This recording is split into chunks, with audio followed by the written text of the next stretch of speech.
follow your passion first. When I retired from the game, I sat there asking kind of all the wrong questions. What's the biggest industry I can get into? And it's all the wrong stuff.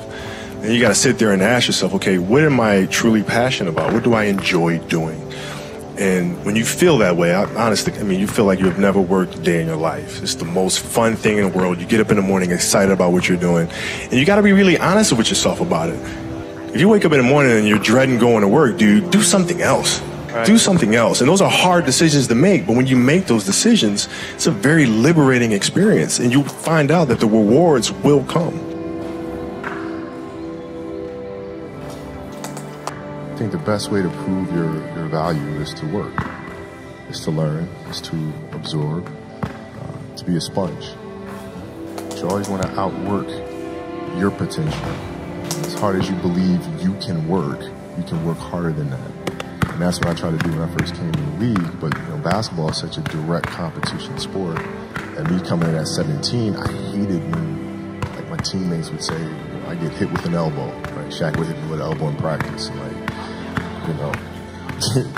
Nick Van Exel would come up and say, are you okay? I'm like, what? Are you okay? What the hell's wrong with you?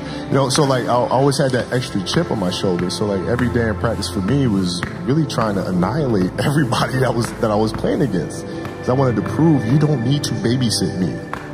I'm fine, And so it's always that competitive nature, the work ethic, and curiosity. Because I asked a lot of questions. When playing with Byron Scott, I asked him a lot of questions. Eddie Jones, who was great at chasing guards off the screens, and I didn't understand how to do that. I would sit with him before practice, after practice. Magic, all the Laker greats, I would always sit down and just ask them questions about certain games that I studied growing up. What actually happened there? What did you feel there? Why? We were playing against the Lakers, Tom, and we were out here in LA. So the game was at 7. I was like, you know what? I'm gonna come to the Staples Center because we're playing. This is when the Lakers had Kobe and Shaq. Okay, this is like the championship Lakers.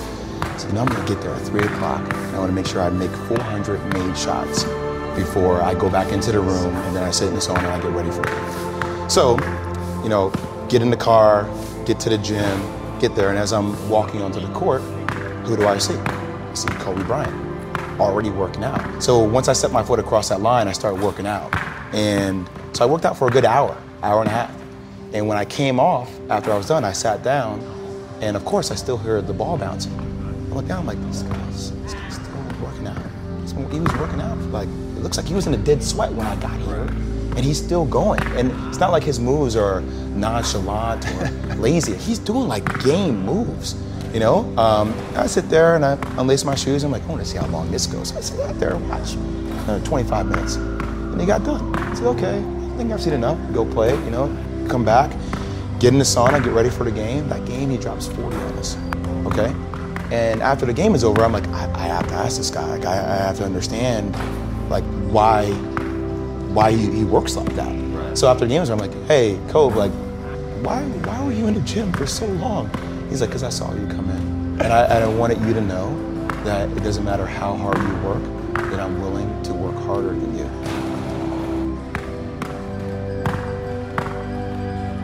If your job is to try to be the best basketball player you can be, right?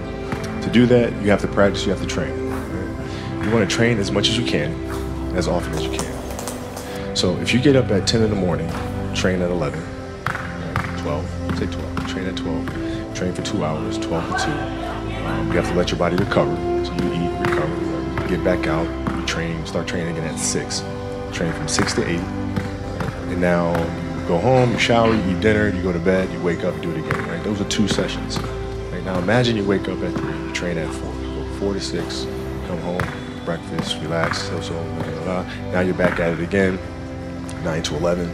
Right? Relax, and now you're back at it again, 2 to 4. And now you're back at it again, 7 to 9. Look how much more training I have done by simply starting at 4.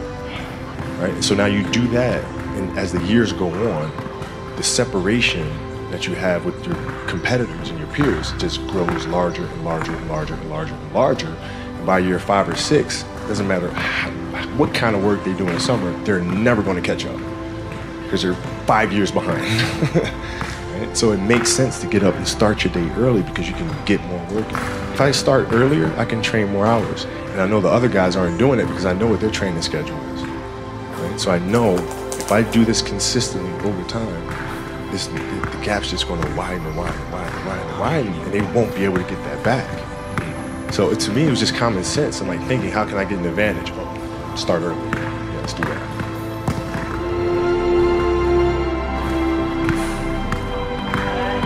How do you develop that, or where do you learn that from? Well, I think it's just it's just a matter of what's important to you. What's important to you for whatever reason. I felt like I didn't feel good about myself if I wasn't doing everything I could to be the best version of myself. If I felt like I left anything on the table, it would eat away at me. I wouldn't be able to look myself in the mirror. And so the reason why I can retire now and be completely comfortable about it because I know that I've done everything I could to be the best basketball player I could be.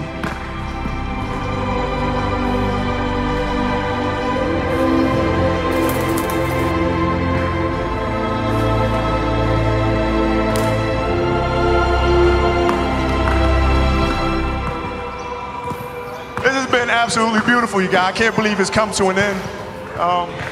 You guys will always be in my heart. And what can I say? Mamba out.